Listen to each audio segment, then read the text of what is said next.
Indian film ఇండస్ట్రీకి అసలు release అంటే ఏంటో కొత్త అర్థం చెప్పిన చిత్రం ఈ రోజు విడుదలైన బాహుబలి ది ఎపిక్.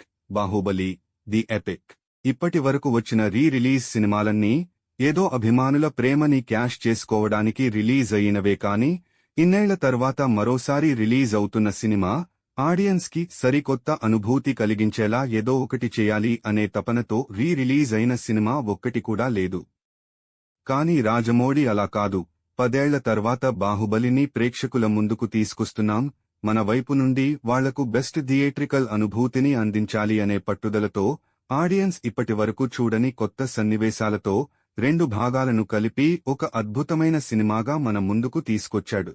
ఈ చిత్రాన్ని చూసి బయటకు వచ్చిన ప్రతి ఒక్కరికీ ఇది కదా అసలు సిసలు రిలీజ్ అంటే, అసలు పాత సినిమాని చూస్తున్న అనుభూతి కలగలేదు, కొత్త సినిమాని చూస్తున్నట్టుగానే అనిపిస్తోంది అంటూ సోషల్ మీడియా ద్వారా తమ అనుభూతులను పంచుకుంటున్నారు. ఇకపోతే ప్రస్తుతం బుక్ మై షో యాప్లో ఈ చిత్రానికి గంటకు 8,000కు పైగా టికెట్స్ అమ్ముడుపోతున్నాయి. ఒక రిలీజ్ చిత్రానికి హిస్టరీలో ఈ రేంజ్ ట్రెండ్ని చూడడం ఇప్పటివరకు జరగలేదు. గంటకు 3,000 టిక్కెట్లు ఒక రిలీజ్ చిత్రానికి అమ్ముడుపోతే అబ్బో అని చూసేవాళ్లు ఒకప్పుడు. అలాంటిది ఇప్పుడు ఏకంగా గంటకు 8,000 టికెట్స్ అమ్ముడుపోవడాన్ని చూసి మెంటలెక్కిపోతున్నారు ట్రేడ్ విశ్లేషకులు. ఊపు చూస్తుంటే ఈ చిత్రం ఖచ్చితంగా ఫుల్ రన్లో 50 నుండి 100 కోట్ల గ్రాస్ వసూళ్లను రాబట్టేలాగా అనిపిస్తుంది. ఈ రేంజ్ గ్రాస్ ని రాబడితే ఇక మీదట రిలీజ్లో కూడా నాన్ బాహుబలి రికార్డు అని చెప్పుకోపిని తిరిగే పరిస్థితి ఏర్పడుతుంది. ఇన్ని రోజులు మన టాలీవుడ్లో రిలీజ్ రికార్డ్స్ పవన్ కళ్యాణ్, మహేష్ బాబు చుట్టూనే తిరిగేవి. కానీ బాహుబలితో ప్రభాస్ వాళ్లకు అందనంత ఎత్తుకి రికార్డు క్రియేట్ చేసి పెట్టాడు. దీనిని బ్రేక్ చేయడం ఆ ఇద్దరి హీరోలకు మాత్రమే కాదు, ప్రభాస్కి కూడా అసాధ్యం. కానీ బాహుబలి మొదటి రోజు రికార్డుని మాత్రం పవన్ కళ్యాణ్ బద్దలు కొడతాడని బలమైన నమ్మకంతో ఉన్నారు ఫ్యాన్స్. ఈ ఏడాది చివర్లో కాని వచ్చే ఏడాదిలో కాని అత్తారింటికి దారేది చిత్రాన్ని రిలీజ్ చేస్తామని, ఈ సినిమాతో బాహుబలి రిలీజ్ మొదటి రోజు రికార్డుని కోరుతామని పవన్ ఫ్యాన్స్ ఛాలెంజ్ చేస్తున్నారు. చూడాలి మరి ఎంతవరకు ఈ రికార్డుని అందుకోగలరు అనేది. టాలీవుడ్ ఖ్యాతిని ప్రపంచవ్యాప్తంగా చాటి చెప్పాడు రాజమౌళి. ఈ మూవీలో ప్రభాస్, రానా, అనుష్క, తమన్నా నటించి మంచి ఇమేజ్ను దక్కించుకున్న సంగతి తెలిసిందే. ముఖ్యంగా కట్టప్ప రోల్లో సత్యరాజ్ సినిమాకి హైలైట్గా నిలిచాడు. ఇక ఈ సినిమా 2 భాగాలను బాహుబలి ది ఎపిక్ గా నేడు గ్రాండ్ లెవెల్లో రిలీజ్ చేశారు. ఇక ప్రస్తుతం రాజమౌళి, మహేష్ బాబుతో ఎస్ఎస్ఎంబి మూవీ షూట్ పనుల్లో బిజీగా గడుపుతున్నారు. ఈ క్రమంలోనే సినిమాపై ఆడియన్స్లో విపరీతమైన ఎక్సైట్మెంట్ నెలకొంది. అయితే 2023లో రాజమౌళి ఎస్ఎస్ఎంబి కంటే ముందు మరో సినిమాను రిలీజ్ చేయబోతున్నాడంటూ టాక్ ప్రస్తుతం వైరల్ గా మారుతుంది. ఇంతకీ ఆ కొత్త మూవీ మరేదే కాదు, బాహుబలి ది ఎటర్నల్ వార్. ఈ సినిమాను డైరెక్టర్ ఇషాంత్ శుక్ల తెరకెక్కించనున్నారు. అయితే ఈ సినిమాకు రాజమౌళి సమర్పకుడిగా వ్యవహరించనున్నాడట. 2027 థియేటర్లలో రిలీజ్ చేయబోతున్న ఈ సినిమా మొత్తం బాహుబలి యానిమేషన్ గా తెరకెక్కనుందని రాజమౌళి వివరించారు.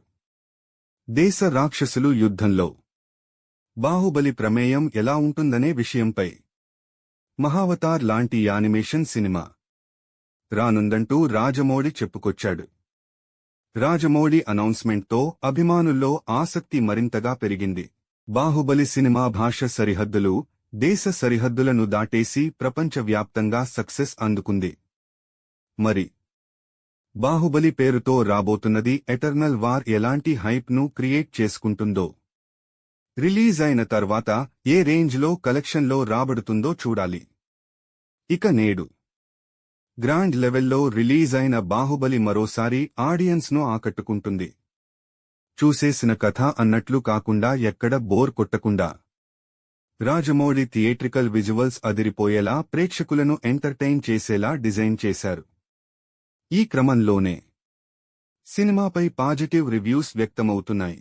ఇండస్ట్రీ నుండి వచ్చిన తాజా హారర్ ఫిలిం డిఎస్ ఈరే భూతకాలం భ్రమయుగం సినిమాల దర్శకుడు రాహుల్ సదాశివన్ తెరకెక్కించిన ఈ చిత్రంలో మోహన్ లాల్ తనయుడు ప్రణవ్ హీరోగా నటించాడు.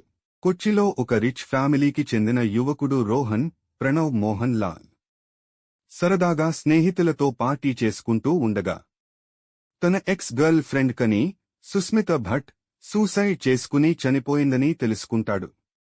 మరుసటి రోజు ఆమె ఇంటికి వెళ్తాడు రోహన్. ఆ రోజు నుండి రోజు రాత్రి అతనికి వింత అనుభవాలు ఎదురవుతూ ఉంటాయి. ఎవరో తనని వెంటాడుతున్నట్లు, ఎవరో తన చుట్టూ ఉన్నట్లు ఫీల్ అవుతూ ఉంటాడు. మొదట్లో చనిపోయిన తన ఎక్స్ కని అనుకుంటాడు, కాని అది కని కాదని తెలిసి షాక్ అవుతాడు.